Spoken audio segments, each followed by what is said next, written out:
कर्नाटक के मुख्यमंत्री बीएस येदियुरप्पा ने इस्तीफा दे दिया है। कर्नाटक के मुख्यमंत्री का इस्तीफा बीजेपी के लिए एक बड़ी बात है, क्योंकि येदियुरप्पा की वजह से ही कर्नाटक में कमल खिला था और एक तरीके से आप कह सकते हैं कि दक्षिण भारत में कमल खिलाने की अगर शुरुआत और हिम्मत कोई जुटा पाया था तो वो बीएस येदियुरप्पा थे। लिंगायतों को एक करने और लिंगायत के सबसे बड़े नेता के तौर पर उभरने का काम और उभरे बीएस येदियुरप्पा ने कई बार बीजेपी की कमान संभाली। एक बार ऐसा भी आया जब वो बीजेपी से खफा होकर अलग हो गए और तब बीजेपी की नैया राज्य में डूब गई थी, सरकार नहीं बन पाई थी। इस खामियाजे को और इस गलती को बाद में बीजेपी ने सुधार लिया था और फिर से येदियुरप्पा को कमान दी। येदियुरप्पा के कमान के बाद सरकार फिर से बनी, जैसे तैसे बनी, लेकिन फिर से बनी और अब बीएस येदियुरप्पा को एक तरीके से रिटायर कर दिया गया है। उनके साथियों को नवाजा गया है दूसरे मंत्री पदों से और उनके परिवार का ख्याल रखा गया है।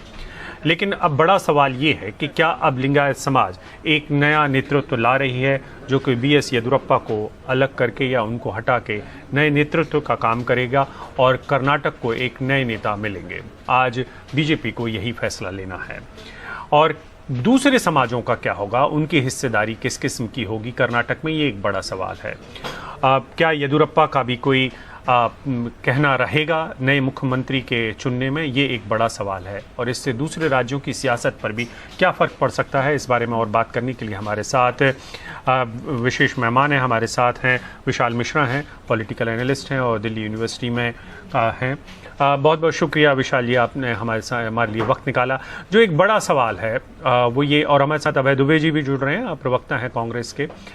विशाल, मैं आपसे ये समझना चाहता था कि येदियुरप्पा का जाना बीजेपी के लिए क्या एक नए युग की शुरुआत है, क्योंकि येदियुरप्पा ने कर्नाटक में बीजेपी को एक स्पेस दिया था और उसकी वजह से ही दक्षिण भारत में वो कमल खिल पाया था।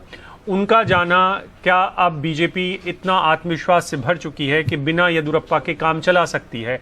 क्या अब उसके अंदर ये विश्वास आ चुका है?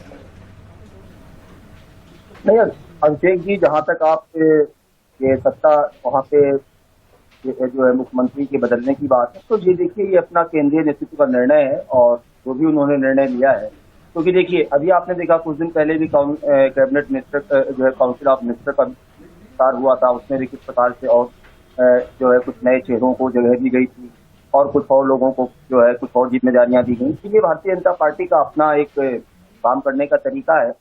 मुझे नहीं लगता कि यह बात ज्यादा कहना उचित होगा कि हम कॉन्फिडेंस से भारतीय जनता पार्टी अब इतनी ज्यादा भर गई है कि अब उसको जो है येदियुरप्पा जी के महत्व का या जो है का संज्ञान नहीं होगा।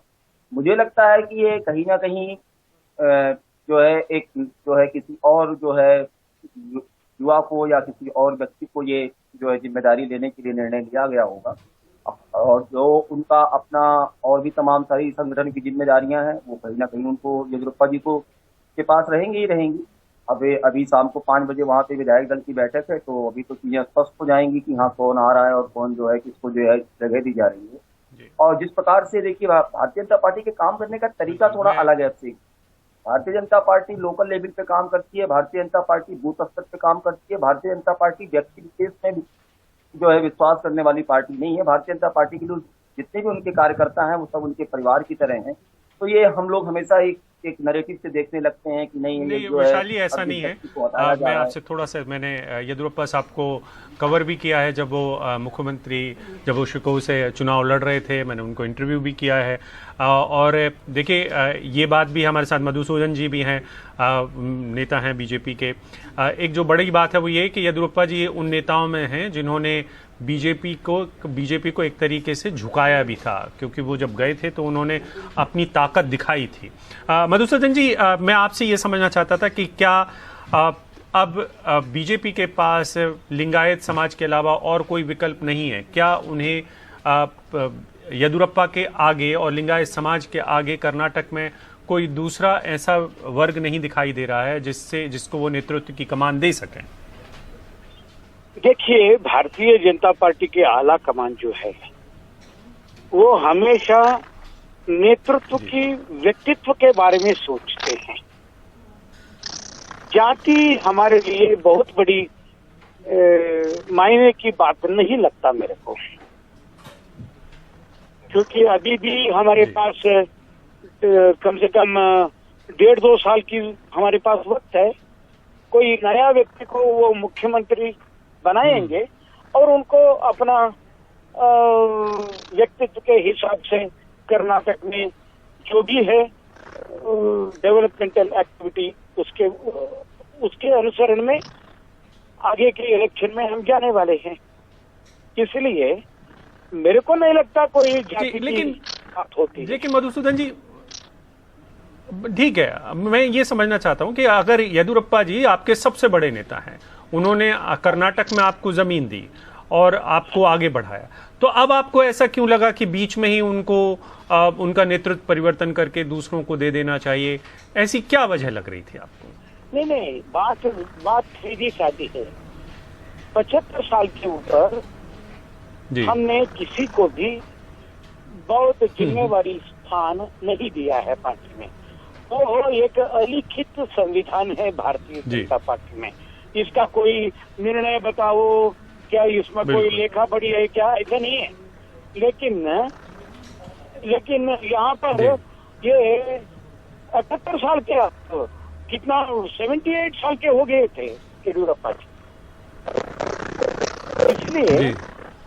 इसलिए उनको बदलना जरूरी समझे जी। लेकिन आपका ये जो पैमाना है मधुसूदन जी, ये पैमाना वैसे आप अपनी सुविधा के हिसाब से बीजेपी इस्तेमाल करती रहती है। आप हमारे साथ बने रहे। हमारे साथ अभय दुबे भी हैं। अभय, मधुसूदन जी कह रहे हैं कि उम्र का तकाजा था, इसलिए येदियुरप्पा जी को नमस्ते कर दिया गया और अब नया नेता चुना जाएगा। भारतीय जनता पार्टी का वर्तमान नेतृत्व, इसका इतिहास साक्षी है। ये बुनियाद के पत्थरों को उखाड़ कर फेंकने के अभ्यस्त है। हेलो अभय जी, आपकी माफी चाहता हूँ, आपकी आवाज चली गई है। मतलब कुछ तकनीकी गड़बड़ी। जी, अभी ठीक है। ठीक है मधुसूदन जी, मैं आपके पास दोबारा आ रहा हूँ। मैं कर्नाटक की राजनीति को कवर करता रहा हूँ। एक जो बड़ा सवाल है वो ये है कि क्या येदियुरप्पा जी को के ऊपर दबाव था? क्योंकि ये सवाल मैं आपसे इसलिए पूछ रहा हूँ कि ऐसा तो है नहीं कि ये अचानक से लिया गया फैसला था। बहुत कुछ पर्दे के पीछे चल रहा था जिसके बारे में सारी लोगों को सुगबुगाहट थी। और जब से येदियुरप्पा जी बने हैं तब से ही एक अनइजीनेस थी, एक असहज स्थितियां थी बीजेपी के अंदर। क्या इसको माना जाए? नहीं, क्या है, ऐसी विचित्र परिस्थिति में कर्नाटक में येदियुरप्पा जी बागडोर संभाले हैं। उस समय हमारी मेजॉरिटी नहीं थी। कुछ लोग कांग्रेस से, जनता दल से इस्तीफा दिए। उसके बाद उनके अनुपस्थिति, सदन में उनका अनुपस्थिति के कारण हमारी मेजॉरिटी बनी और बाद में उन सबकी बाई इलेक्शन बनी। बाई इलेक्शन के लिए भी सुप्रीम कोर्ट और सब कुछ ऐसे बहुत बड़े बड़े कोर्ट की दरवाजा खटखटाना पड़ा। इस सबके बाद इलेक्शन हुई। इलेक्शन में सबके सब ऑलमोस्ट जीत कर आए। इसीलिए ये एक विचित्र परिस्थिति में हमारी सरकार बनी है कर्नाटक में। ये सरकार बनाने में येदियुरप्पा जी की अहम भूमिका रही है। इसमें क्या बड़ी बात है? और येदियुरप्पा जी मुख्यमंत्री भी बने। हेलो जी मधुसूदन जी, लेकिन एक सवाल मैं ये जो बात समझना चाहता था आपसे वो ये कि क्या एक तरीके से एक युग का अंत है? क्योंकि येदियुरप्पा जी जब रिटायर हो चुके हैं, एक तरीके से आप कह रहे हैं उम्र का भी तकाजा है इसकी वजह से, क्योंकि वो जो कुछ आपके लिए लेकर आए थे उसका इस्तेमाल आपने कर चुके थे। आप एक तरीके से येदियुरप्पा जी के का जो संघ था उनके वो जब नहीं थे आपके साथ तो आपको खामियाजा भी भुगतना पड़ा था, तो उनकी नाराजगी आपको बहुत भारी पड़ी थी एक वक्त में। मैं आपसे ये समझना चाहता हूं कि क्या बीजेपी अब इस तरीके के आत्मविश्वास में आ चुकी है जिसमें वो बिना येदियुरप्पा के भी आगे जाना चाहती है और वो कहना चाहती है कि देखिए एक कोई बड़ा नेता से अकेले काम नहीं चलेगा, हम अपनी पार्टी के आधार पर आगे जा सकते हैं? नहीं, यही बात है ना, चाहे भारतीय जनता पार्टी हो, चाहे कोई भी पार्टी हो, कोई नेतृत्व देने वाले व्यक्ति जो होते हैं ना, उनकी उम्र के हिसाब से उनका रिटायरमेंट भी होता है। इसलिए किसी व्यक्ति के ऊपर हम निर्भर होकर बहुत बड़े पार्टी बहुत साल तक चला पाएंगे, ऐसा नहीं है परिस्थिति। हमको कार्यकर्ताओं की श्रेणी के आधार पर, बिल्कुल हमारे मधुसूदन जी सिद्धांत के आधार पर हम पार्टी को बनाते हैं और पार्टी को चलाते हैं।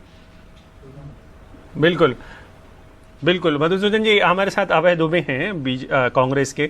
अभय जी, आप लगातार मुस्कुरा रहे हैं और आप इस बात से भी इत्तेफाक नहीं रखते हैं कि उम्र के तकाजे की वजह से लोगों को रिटायर कर देती है बीजेपी? नहीं, मैं तो हतप्रभ हूं मधुसूदन जी। केरला में श्रीधरन जी 88 इयर्स के जिनको मुख्यमंत्री का उम्मीदवार घोषित करते हैं आप, यहाँ कहानी कुछ और है।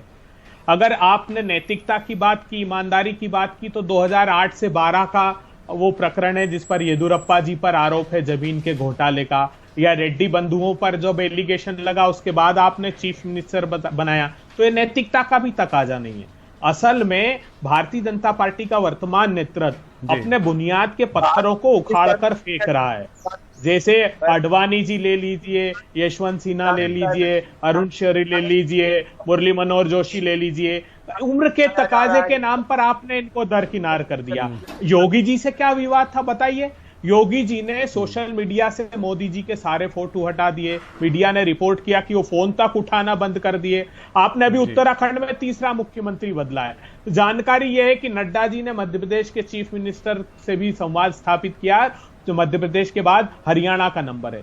तो मोदी जी प्रतिशोध की आग में जल रहे हैं अपने ही नेतृत्व से, और वो चाहते नहीं कि कोई और दूसरा व्यक्ति हो जो उस कद में आ पाए। बड़ा प्रश्न ये है कि लिंगायत समाज के प्रति इतनी घृणा क्यों है भारतीय जनता पार्टी को, जिसने आपको स्थापित कर्नाटक में किया, जिस समाज की, उस समाज की बात तो सुनते कम से कम। वो समाज कुछ कहना चाह रहा था, छोड़िए येदुरप्पा जी को, लेकिन समाज से संवाद तक नहीं किया और आपने निर्णय ले लिया।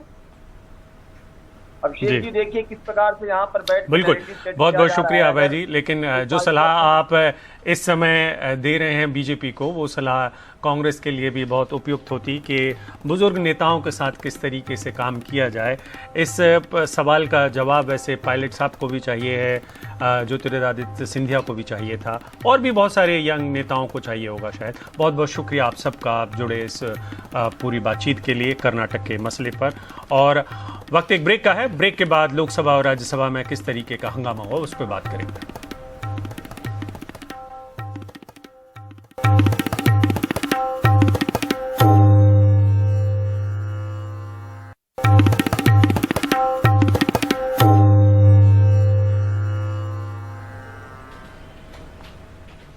आज फिर सदन के दोनों सदनों में जमकर हंगामा हुआ।